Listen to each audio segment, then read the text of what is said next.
So, in the literature review of this article, it basically started off by saying that there is an increase in family employment patterns, as according to research in recent decades. And there's also been a steady rise in lone parents and single parent households, um, whereas the traditionally viewed family has been declining over the years. Um, Something significant like pertaining to fathers, especially stay-at-home fathers, is that the media tends to focus on Mr. Mom families, which is basically like throwing shade at stay-at-home fathers who perform traditional female tasks, aka household duties. So now, what this article focuses on are three different types of female breadwinner families, one being temporary, in which the woman earns more than the man at only one point in time, but not really at other times. There's persistent, which is as a result of long term unemployment or long term low earnings. So the household is really highly dependent on the woman and her income, and she basically wears the pants with regards to like the amount of the money and the economic power in the family. And there's also um, female breadwinners who come as a result of egalitarian family structure. So gender role ideologies can be a very important moderator, especially in this type of female breadwinner. So each of these breadwinners will be compared in the study.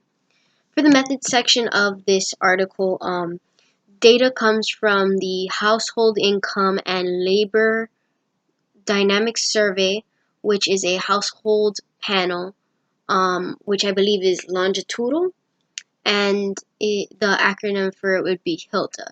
And the coverage of HILDA is pretty broad, but it was intended really to focus on household structure and formation, income, and economic stability and employment in the workforce. So for the results of this section, it was found that in temporary female breadwinner families, it was shown that the men and women in this category were younger here than in other groups. Also, for persistent female breadwinner families, it was found that around 70%, the large majority, were in the situation for economic reasons rather than due to like striving for equality. So, in this specific group, men were shown to be at the highest rate for unemployment than any other group in the sample as well. Also, women in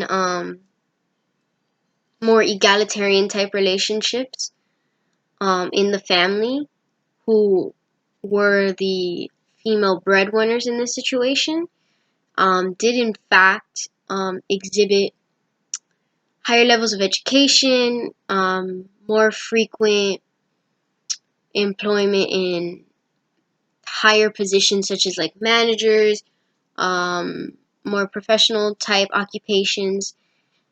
In this certain group, there were the women were more likely childless than in the other groups, but the parents who did have children had larger amounts of children, so it's pretty significant to look at why this happens and why each set of groups differs so much depending on the circumstances.